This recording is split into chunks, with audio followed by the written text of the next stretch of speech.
It's my story, but it's also our story. Anybody that has lost a child will look through that book and go, oh yeah, I can relate to that totally. I mean, there are some crazy parts in that book that other parents can relate to. Like, I literally jumped in a hole and tried to find her casket. Okay, so tell us about that. You can't just throw that out there and then not give us more information. That's too much of a tease. Hi, everybody. Welcome to the Ask Julie Ryan Show. I'm so delighted that you're here with us today because we have Louise Crist with us. Hey, Louise.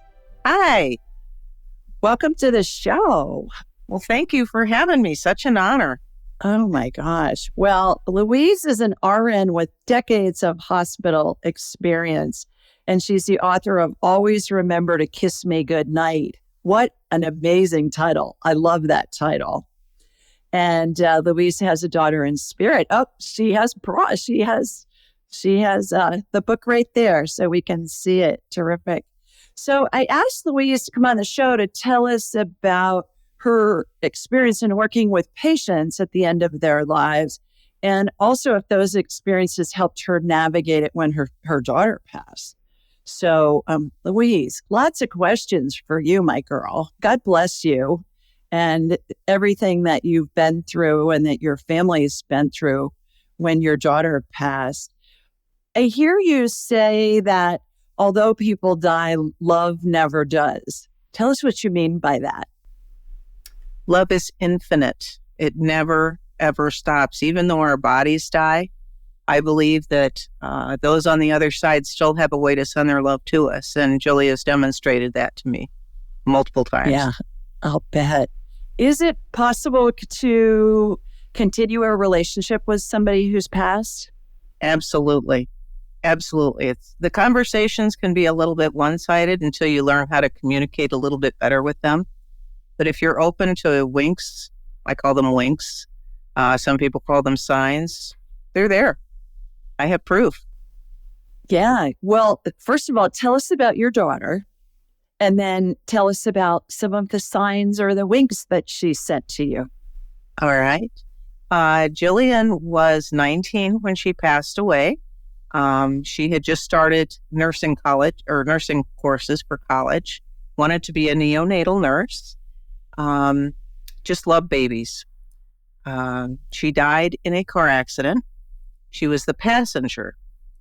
About a month before she died, her and I were driving down the road. And I did a U-turn and she grabbed my arm and said, Mom, this is how it's going to happen. And I go, what? She goes, the car accident I'm going to die in. It's going to happen on a turn. I'm going to get hit in the side and I hope my face isn't messed up. She left us notes 2 nights before she died on her dresser, thanking us for being good parents. She had told us from probably about the age of 5 that she would not live to be an adult. And that she was steadfast in that belief her entire life. I took her to counseling and they said, doesn't seem to bother her, so just go with it. So we had a lot of conversations about her dying young. And when it happened, I mean, she was the passenger, not the driver. And it happened exactly the way she said it would. And in fact, she even drew a picture of the accident scene, which I found 2 years after she died. She had drawn it 2 years before she died, and I found it 2 years afterwards. And the accident scene is drawn in such great detail. You just can't make this stuff up. Wow. So do you think that was part of her life plan coming in, that she knew she was going to exit that way, number one? And or number two, do you think it was a premonition or both or a combo or what? What do you think that's all about? Have you talked to her about it since she's been in heaven? Yes. She was highly, highly intuitive. She told us that if it had not happened the way that it did, it would have happened close to that time and it might have involved more people instead of just her going. So I was, I guess, relieved that she went the way she did and didn't take out a school bus full of kids, which could have happened at a different time of day. Did the driver survive? Yes, she did. The driver was her best friend. She was trapped in the car with her for about 15 minutes until somebody came and helped. And she hasn't driven since. She really took it quite hard. There's always court proceedings with things like that, even when it's an accident. And she physically recovered. Mentally, I don't know that she'll ever recover. Are you in touch with her still? Uh-huh. Yeah. I still love her to death. I love her to pieces. Good. I do. Always have. Yeah. There was never, ever any anger, just because Jilly had told us so much. Going back to her, when she died, I was driving down the road looking for her because they weren't home on time. And the police called and said that there was an accident, and I kind of knew.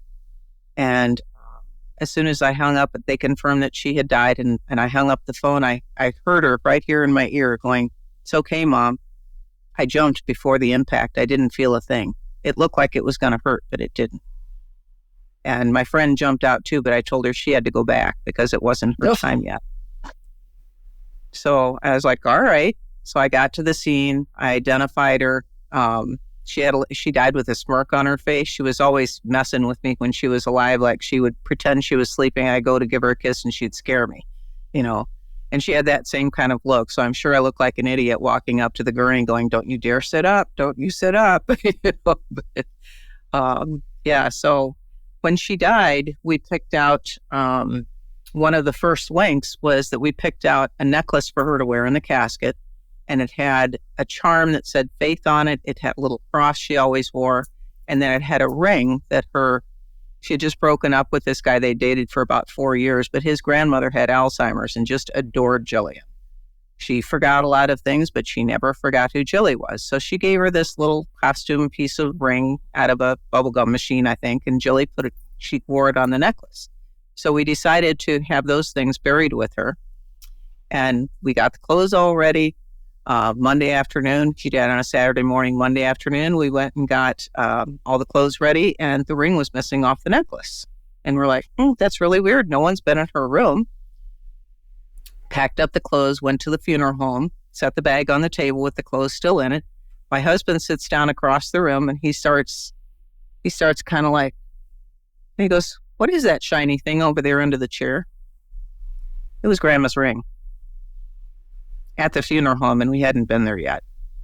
I remember when you first told me that story, and we were marveling how that can even happen.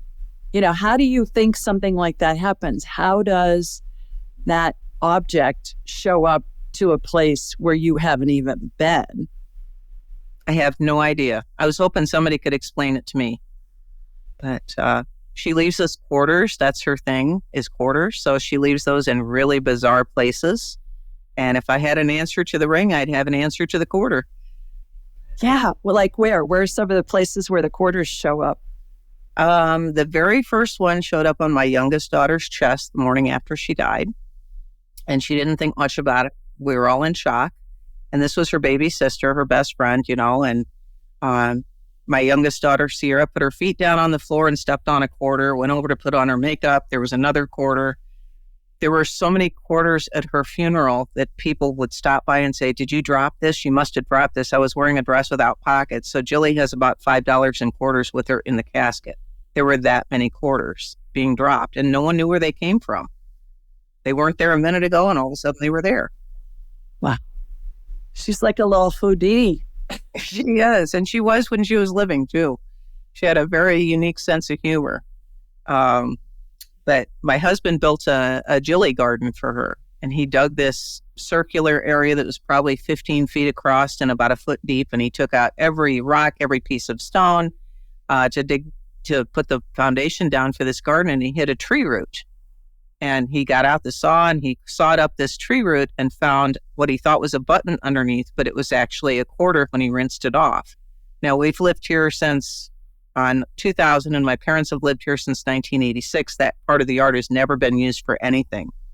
And when he found that it was a quarter, it was a Virgin Island 2009 quarter. A foot under the ground under a tree root. I don't know. But the Virgin Island quarters have a beach, which was her favorite place to be. and a seagull on it, and Hollister was her favorite clothes, and Sweet Home Alabama was her favorite song, and Freebird. So, what is it about the quarters that has her sending you all so many quarters? Was there a significance when she was alive? when she was a little girl and we had pay phones, I taught my kids to memorize our phone number, and I would put a quarter in their pocket when they left so they could call home if they needed me in an emergency. She's calling home. Yeah. Something else that just struck me, just came into my head, I call those divine downloads, Louise, when that happens, is 2 and 5, 25 cents. 2 plus 5 is 7. 7 is the number for spiritual perfection in the Bible. So there's another significance that just came in. Yeah. That's going on. I love that. So she's calling home. Yeah. The picture that she drew before she died has her crashing into a dump, and that's the way she drew it. And the accident happened kitty corner from a dump. There is an empty lifeguard stand. That was her last job. There's the school she had just signed up for, the college she just signed up for, and she's hitting a gas can in the dump. They hit a gas main. And then she's above that on a cloud with her boyfriend at the time and her dog. And over on the far right, she drew the Twin Towers with an airplane flying into them. And I couldn't figure out what that meant. And the last people she spent the night with had a set of twin boys whose birthday was September 11th. So that was the 911 reference. And then you flip over the picture and it says, "I'm in a box." Have you had conversations with her in spirit about these things? About, did she plan this all along? Did her spirit plan it before she was born? Did she dream this up when she was, has she known it her whole life? You said when she was little, she was telling you about it. Yeah, pretty much. She, we had lots and lots of conversations. And she even picked out her casket 9 weeks before she died. We buried my father-in-law and we took the kids, to the funeral home to teach them how to do it. And she said, "Oh, when I die, that's the casket I want." She told me her songs. It was like she knew, and she was okay with it. That was the weird thing, is she was okay with it. And we do communicate a lot. She comes to me in dreams. She came to me in a dream probably 2 years after she died and told me why it had to happen the way it did, why she died young. And it gave me a lot of solace because all the questions that I had were answered. She basically said she came to learn about patience, love, and forgiveness. And so God gave her the opportunities to learn those things. And she did. And when she finished her assignment, she was able to go home. And the final assignment is in the back of the book. It's toward the end of the book, and you'll see what the assignment is and how she passed it. But she said if it hadn't been that way, it would have been another way, but it would have been close to that time because her time was done. She had done what she came to do. And now I have to finish the project that she started. Okay, so that's a lot to unpack. How do you wrestle with trying to make sense out of all of this? Or do you even try? I work with a lot of parents and others who've lost a loved one, and I don't know that it ever makes sense to them while we're in our human form. I surmise that it's going to make sense to them once they get to heaven, once we all get to heaven. I mean, it certainly is feasible, but does it help with the grief and the loss and trying to make sense of it? Tell us, having heard that her whole life, did that prepare you? Did it help you? What effect did it have? It gave me a heads up. It didn't shield me from the grief and the pain. That is still 100% there. But I was more open and able to do things a little different because of what she had told me about what she wanted. that she wanted her funeral to be a celebration of life, not a sad thing. She had reached out to somebody within minutes of her death that got a hold of me. And that changed a lot of things. And the woman was a complete stranger. I didn't know her from Adam. But Jilly had gone to her and told her she needed to come to me, and that's how it happened. And we kind of replanned the funeral based on what she said. And it was the best funeral ever. We had kids coming up going, when I die, I want something just like this. Because it was all about the love and tasking those people to continue to carry on that love. We had a motto at her funeral that if life throws bricks at you, pick them up and build something with them. And I wanted them to pick up the pieces and build something positive with it. And they have. Can you share with us some of the special things that you did at her funeral that perhaps can help others if, God forbid, they're planning a funeral, not only for a child, but for any loved one? We're all going to be in that position if we haven't been already, right?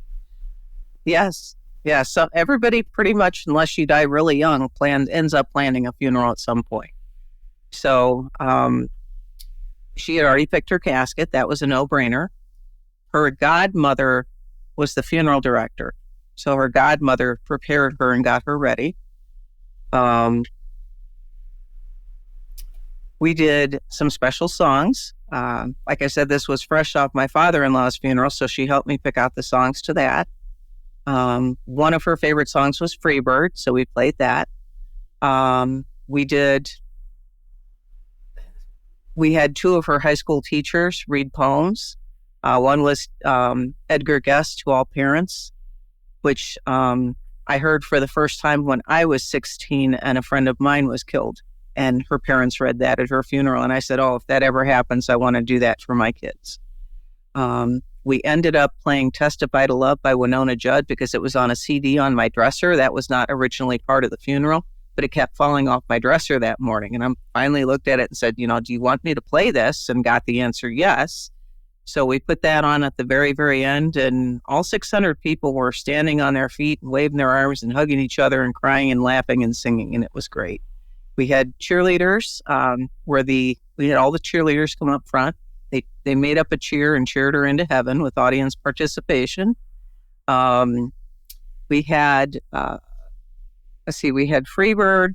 We had I got up and spoke. I didn't think I'd have the strength to do that, but I did, and my youngest daughter both got up and spoke. And we had a big balloon launch at the end. But it was a fabulous funeral, and she was the prettiest girl in the room. Oh, how wonderful. Oh my goodness. Well, tell us about your nursing career, and if or how the working with patients if it got you a little prepared for this too. Did it help because you'd been through this before with patients in the hospital? Yes. From the time that I was a little girl, I've kind of been able to see people that have passed. It's not a solid thing, but that continued into my nursing career. So when we did codes, I could usually see them in the corner on the ceiling, yes or no, doing what they're going to do. I had one gentleman, he was an Amish guy, and he had a heart attack. And they brought him in, and we shocked him, and I could see him up in the corner, and he's, going like this. And I go, that's usually a sign they're going to come back. So I'm like, all right, we're shocking him again. We got him back. He went up to the ICU. I went and visited him a couple days later when he was awake. And I said, do you remember anything? And he says, I remember you. You were down there on the right-hand side doing this, this, this. And I go, okay. And I said, do you want to tell me about your experience? Did you see anything else besides us? And he says, yes. I went down a long tunnel and I saw Jesus at the end. And I said, really? And he goes, yeah. And he gave me the best hug. And then he held me out at arm's length and he said, you can't stay. And this man was so upset. He goes, I've been such a good Amishman. I followed every single rule my whole life. And Jesus said, I want you to go back and tell your people it's not about rules. It's about love. And he did. He went back and told his people, and every time I saw him after that, which was many, many times, he would cry and tell me that story and say, I just can't wait to go home again. It's so beautiful there. If you saw what Christmas looks like on that side, you'd never want to come back. Yeah. Did he describe it to you? He did. He said it was colors that we just don't have names for. He said he was able to be not only at the hospital watching what was going on with his body, but he was also at his daughter's house, and he was at his brother's house, and he was in 10 different places all at once watching what they were doing because they weren't aware of this yet. And then somehow he was back in his body again. And he said it sounded like a gunshot going off over here when he got sucked back in his body. It was really loud. And then there he was. And he's been gone now permanently for about 3 or 4 years, but he did go back and tell all of his Amish friends it was all about rules. He'd tell anybody that would listen, it's all about love. It's not about rules. I love that. Yeah, I think that pertains to all of us, right? Regardless of what the religion is or the culture, that it's all about love, not about the rules. That's what we hear from all the great masters is that it's all about love. Well, and then people hear that and they say, well, if somebody's a mass murderer or he's a Hitler or he's somebody like that, how can that be about love? Have you run across anybody that said that kind of thing? And what's your answer if you have? I have. And, you have. The story of Jesus and his whole story and his resurrection, what would that look like without Judas? Totally different story. So somebody kind of has to be the bad guy, more or less. Neil Donald Walsh wrote a fabulous children's book called The Little Soul in the Sun. And I had read it to Jilly before she died, and I read it to her driver after she was released from the hospital. And it talks about a soul wanting to come down to learn things. And you can't learn those things in heaven because they don't exist. They're considered negative. And so that little soul's best friend comes up and says, I'll go with you and I'll do these things so you can learn about hate or whatever it is. Just to remember who I am, because I won't remember it. I'll be so busy acting out that role, I won't remember it. But just remember, I always love you and I always will. That's kind of how I looked at the forgiveness aspect as far as the driver goes. She didn't get up that morning intending to do that. And there are no, as far as I'm aware, there's no support groups for accidental killers. And there's a lot of people that they're in that situation. Car accidents, or they left their kid in the back seat, or, the guilt is there.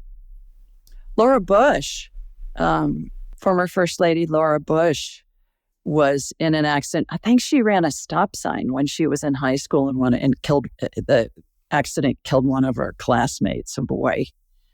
And I've heard her talk about that. And she said the guilt's still there. She's just decided to live her life.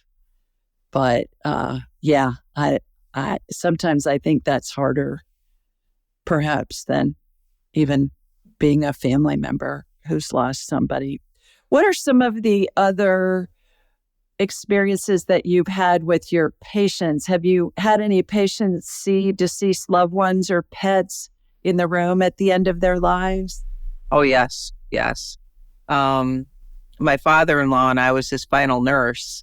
The night before he died, he was scanning the ceiling back and forth and talking to this lady over here. And I said, well, who is that? And he kept saying, it's Louise. I'm standing right next to him. So that was kind of odd, but he was not a particularly religious person.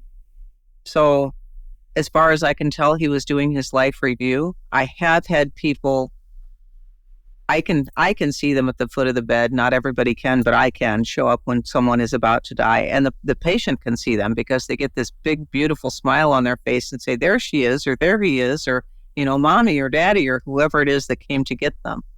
And they usually go out with a smile. But they're often so scared. I mean, we can't help that survival instinct is so strong that to give yourself up and go over when I'm glad Jilly went suddenly and didn't have time to think about it, but not everybody has that. And it's scary. And these people come and they give them a lot of comfort And sometimes animals will show up and they'll say, oh, there's Snoopy. There's my dog when I was 15. They show up and they're comforted by that. Nobody dies alone. Even when their body is alone, nobody dies alone. There's always people around hugging them. Yeah.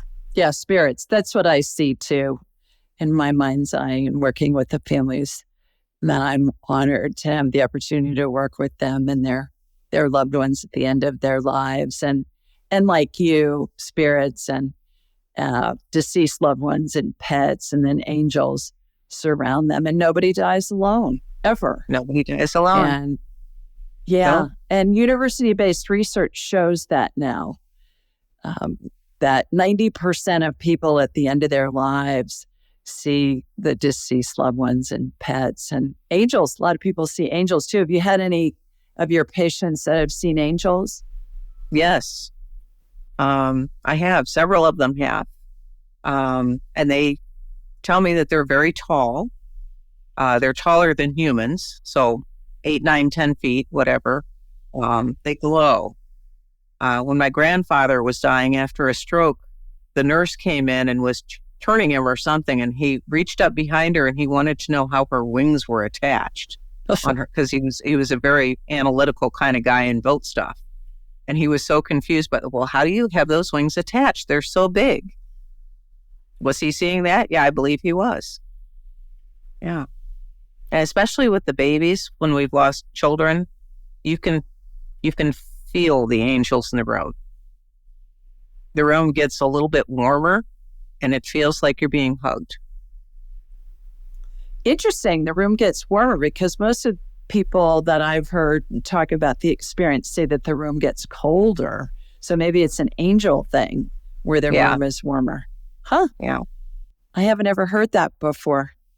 My husband had an experience where Jilly showed up and sat on the side of the bed and gave him a hug. And he said when she did that half of his body was colder. Yeah. Yeah, I've heard that a lot. I don't experience that, but I have heard that from people when spirits are present. I think the other thing that's fascinating too is how many people say that they find this to be so comforting. And the experts say that it's not the person hallucinating, because hallucinations cause anguish and stress and they're upsetting to the patient. But when they see deceased loved ones and angels and their deceased pet spirits, that it's comforting. Have you found that to be the case as well? Yes. Be like, oh, there you are. And I'll say, if you see them, it's okay to go with them. They're here to get you, to take you to God. And okay. Most of them go off once they see that angel or that deceased loved one show up. They go off with them pretty easily. Yeah. And to your point earlier about that we're afraid, I find that a lot of that, certainly the survival instinct that you alluded to before, but I also find that, especially in our Judeo-Christian culture here in the Western world, we're so afraid to die because we don't know if we're going to fly or if we're going to fry. Are we going to go to heaven? Or are we going to go to hell? And people are very afraid. Everybody goes to heaven. That's been my experience in doing this thousands and thousands of times. The other thing is I do an exercise called the Walk to Heaven, Louise. That's a dress rehearsal, and I teach people that take my class to do it as well. That seems to be so comforting to people who are afraid to die, once they see that their loved ones are there and they're going to greet them and welcome them. Makes it a lot easier. And in most instances, I would say, 98, 99% of the cases, they pass within a couple of days. The ones that are afraid to go. Well, I've had patients tell me, I don't want to go to heaven if, my ex-husband is there because he was abusive. And we have to work through that before they're okay to go. Right. And when we say, well, all spirits are pure love, even your husband's spirit, when he was abusive, that was the human side of his equation, of this lifetime. And that snarky personality stayed with the body when he passed. Hard to understand, hard to wrap our heads around, but certainly it warrants being afraid if somebody's lived through that. Yeah. Well, Jilly kept her sense of humor. And I think most of them do keep their sense of humor on the other side, or at least a little bit of their personality, because that does come through. Yeah, it's like they assume a role is how I look at it. It's like they're going to have some of that personality come through so we know that it's really them that we're talking to. And that's how she described death. She said, well, it's just like being on a drama series, and some exits are more dramatic than others. You know, some people just close their eyes and go to sleep, and other people go out in a really spectacular way. And it's all just acting. It's all just getting off the stage. Yeah. Instead of with the cane, pull them off by the neck, right?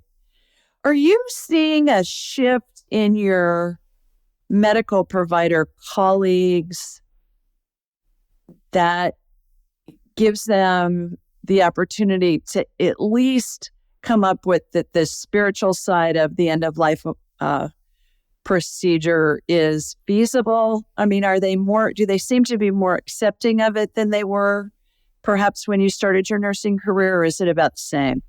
It depends on the hospital. The hospital I'm currently at has a holistic nurse program. So they're very open to that, and they can go down and, talk to people who are going through that process and comfort them through that. There are still people who are like, nope, I don't see anything. It must not be there. But there are a lot of us who do sense, that, and they're more open to it. It's come a long way in 37 years. I mean, I have a friend who's a death doula. Tell everybody what a death doula is. Death doula is like a midwife for the dying. That's the best way that I can describe it. And they help that person go through the process, tell them what to expect, help their family with what to expect, and make death the most comfortable transition that's not scary. Because when moms give birth to babies, we put them through childbirth class so they know what to expect. Why don't we do that for people who are dying? This is what's going to happen. This is how it's going to happen. And when you don't fear it as much. So we give them those tools. Right. And I find that we aren't around that as families anymore. The family used to be there and have somebody that had been through it and multi-generations. And now we're so spread apart because people don't live in the same towns and all of that. And a lot of the time, their loved ones in the hospital certainly as well. And they die in the hospital. So I had Susanna O'Brien on this show, who's a death doula, and she teaches a class on it. She trains death doulas, and oh my gosh, what a service she's performing for humanity. I would much rather have somebody coaching me through it. Oh, absolutely. Do you come from a spiritual family? Yes. My mom was a professional astrologer back in the 70s. I mean, way ahead of her time. She was into natural everything. She was into reincarnation and Edgar Cayce. I grew up thinking Edgar Cayce. Everybody had an Edgar Cayce book in their library, I mean, that's what we had. The books that I read growing up probably opened my mind more than anything else. And the fact that she was so open about her journey. And her death was it was typical mom. It was very spiritual. Very spiritual. How so? Most people, when they are dying, my mom had a massive stroke and she lasted 6.5 years and couldn't speak, couldn't talk, anything like that. She had the use of one hand and she could do a sassy eye roll. That was it. And when she was dying, probably 20 minutes or so before she died, she was in and out of a fatal rhythm. In fact, at one point she was flatlined, and I went over and took my stethoscope and went to listen, and her eyes popped open, and I'm like, oh, don't do that to me, either stay or leave. But she looked at us right about 20 minutes before she died, and she started saying, home, home, home. And we hadn't heard her talk in a long, long, long time. And then it was out, out, out. And as she died, three of my siblings were there. And she went down the row and made very specific eye contact with us, gave us a little mind meld message. Mine was, I love you, thank you. And then her eyes turned, she had brown eyes and they turned sparkly blue. And then she closed them and out she went. Have you ever seen that before? I've never heard of that. I had never seen that before. We all just went, how did you do that? And I don't have an explanation for it. Maybe you do. Wow. I've never heard of that. I don't know. Let's ask the spirits and beyond. That's what my son used to say. Mommy, ask the spirits and beyond. Why did her eyes turn blue? Because she was going into the heavens, is what I heard. Yeah. Yeah, they were reflecting the heavens. Yes. Wow. Cool. That's really something. The other thing, you mentioned this earlier, Louise, about that one of your patients said that he saw all kinds of colors that he hadn't seen before. I've heard that many times from not only from the spirit that had passed when we're talking with their deceased loved one, but also from NDE experiencers, near-death experiencers who say, oh my God, the colors, it's like puts high def to shame. It makes high def look like you're colorblind almost. And then add the love to each of those colors that just permeates every molecule. It's my friend said it was amazing. Amazing. Interesting. Why do you believe it's so important for people to walk with grief and experience it as a companion rather than a monster? That's a good question. For me, the way that I handle my grief is I have to find somewhere for my love to go.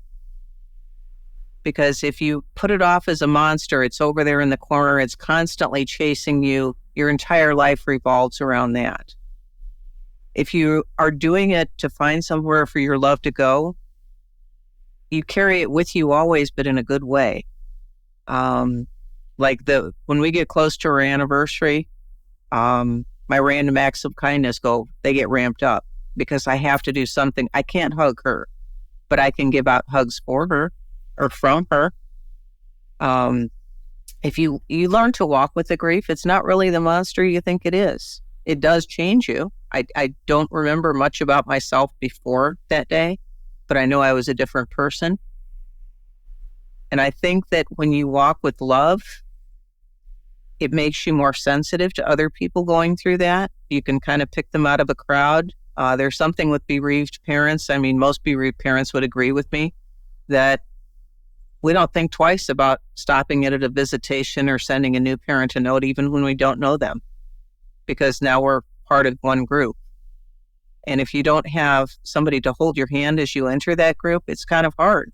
But when you do have people like at Helping Parents Heal that will hold your hand through that journey, it turns from something that's so scary to something that is so full of love that you can't even measure that. Does that make sense? Well, it does, because as you know, I'm involved with Helping Parents Heal too, and I spoke at their last conference, and it was the first one. I'll be at their conference as a speaker in next summer too of 24. I was amazed. There were 1,000 people there who had lost a child, and I thought it was going to be sad and it was going to be lots of tears, and certainly there were tears, but it was incredible. It was one of the most joyful gathering of people I've ever experienced, especially at a conference. It was amazing. And I ran into one parent at that conference that hadn't even buried their child yet. Their loss was that new. And here they were getting that support right from day one. And most of us weren't that lucky. I didn't find Helping Parents Heal until year 8. Oh, goodness. Wow. Yeah, I recommend it a lot to families who've lost a child, regardless if that child's 70 and the parent's 92 or whatever. Right. It's still your child. Absolutely. Yeah, and to parents who've lost a child in utero, too. They've had a miscarriage or a stillborn baby, because we still talk to those spirit babies all the time.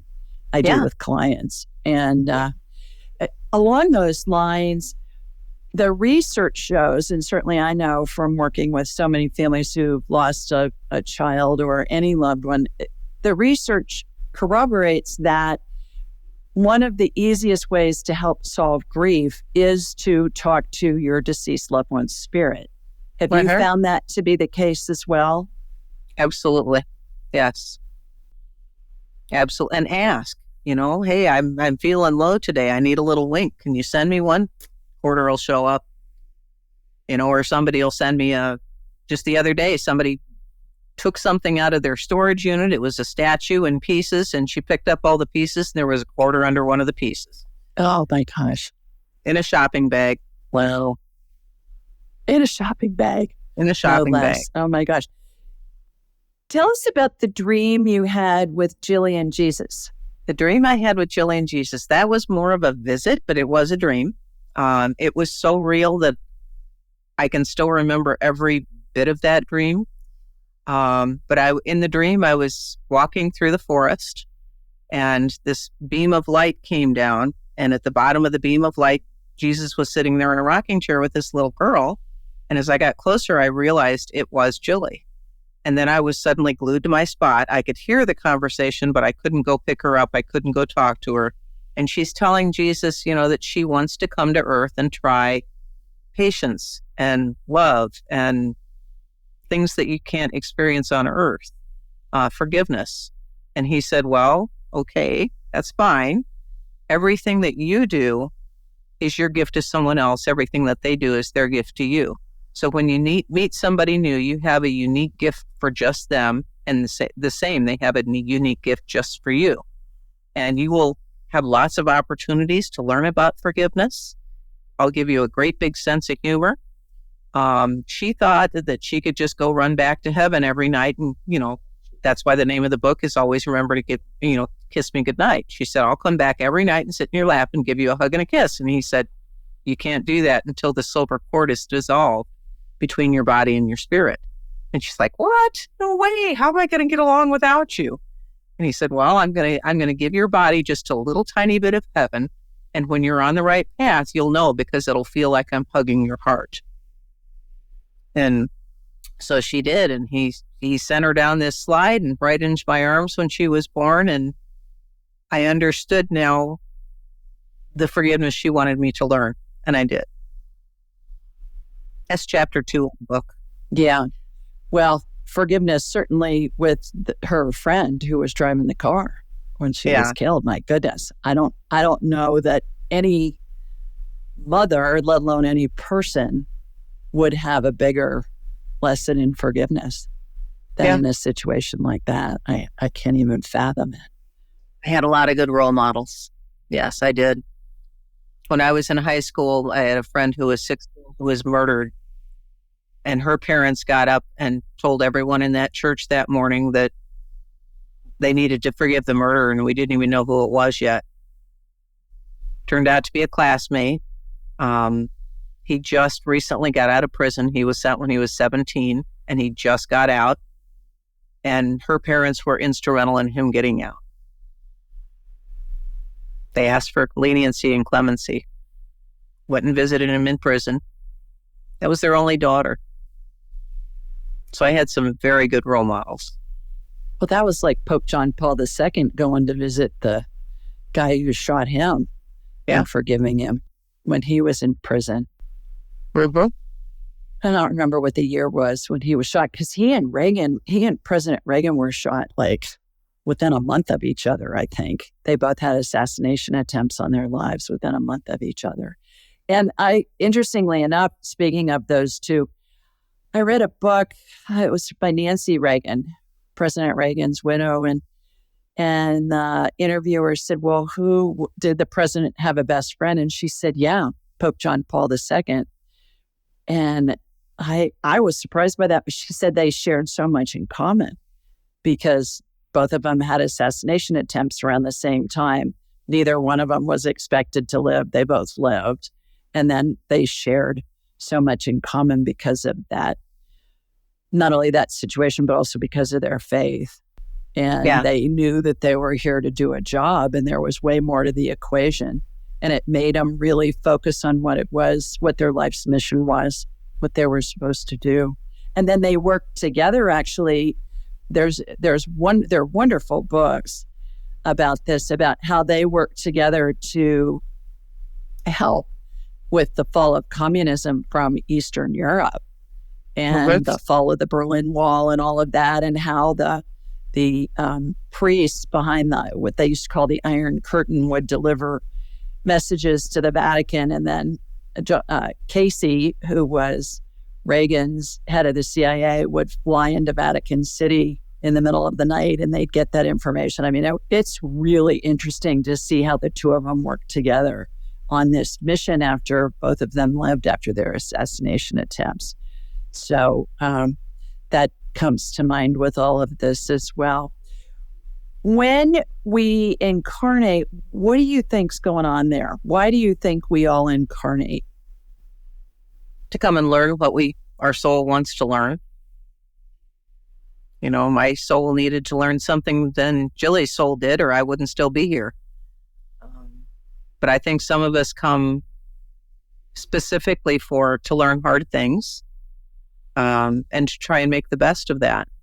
You know, my stepfather was born to a 14-year-old girl, and his father was probably, I don't know, in his 20s or 30s. Nowadays, we'd look at that and go, wait a minute, this 30-year-old impregnated this 14-year-old. That's not kosher.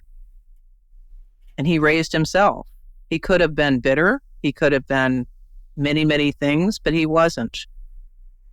And I think if we can take those hard things and make something positive out of it and help other people, I think that's why we came. I really do. You know, with Jilly's book, which she also drew the cover for, by the way, she kind of helped me write it, but she also drew the cover. And when she passed away, we did a food drive right there at the funeral. We took in a truckload of food because the girl loved to eat. She's built like a Barbie, but she loved to eat. So then for her birthday, we did something for the animal shelter. And when I wrote the book, all the proceeds from that fund scholarships for future healthcare professionals. And we gave out our 99th scholarship this year. Next year will be 100. So it gives it's my story, but it's also our story. Anybody that has lost a child will look through that book and go, oh yeah, I can relate to that totally.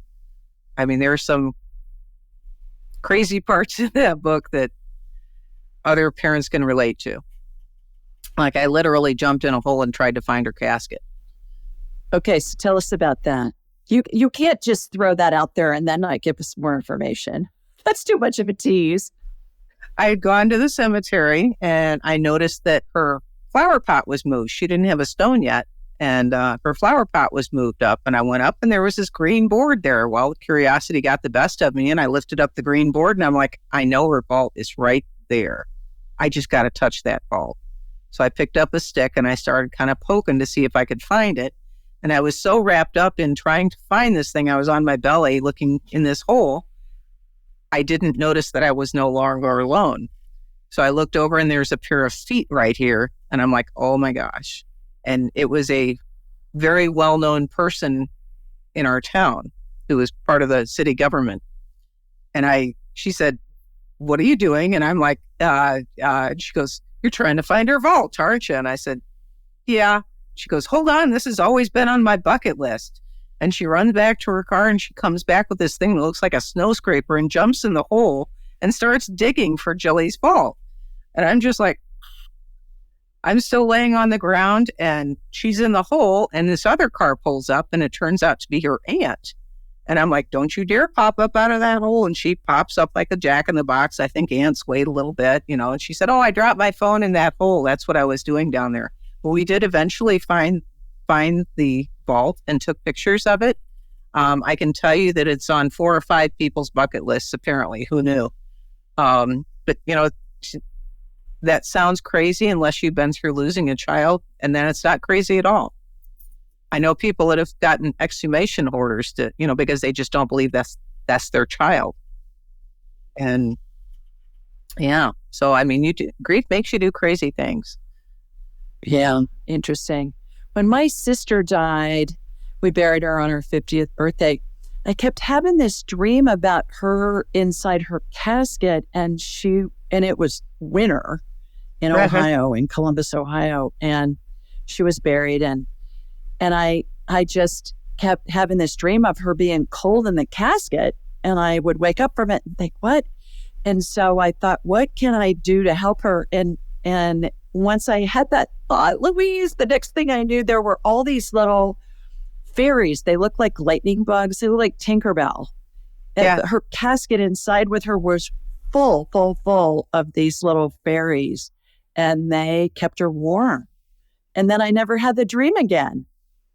So I thought that was an interesting, I'm sure there's symbolism. I hadn't thought about it for, long time, till you're now telling me about being in the grave with your daughter.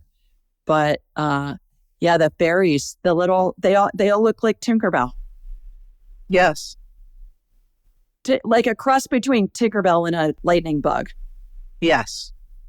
Yeah. I had forgotten a blanket at the funeral, and I just wanted to drive right by the house with the entire funeral procession, all 300 cars. And I was like, surely nobody will mind. Yeah, well, we didn't do that, but, note to self, take a blanket.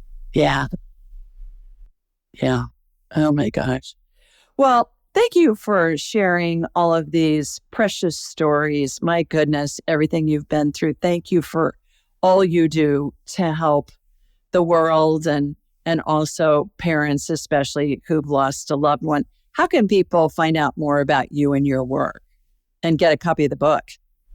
They can get a copy of the book on Amazon. They run for $19.99 because that was Jillie's favorite number, and it's always been my favorite number, was 19. She died on the 19th at age 19.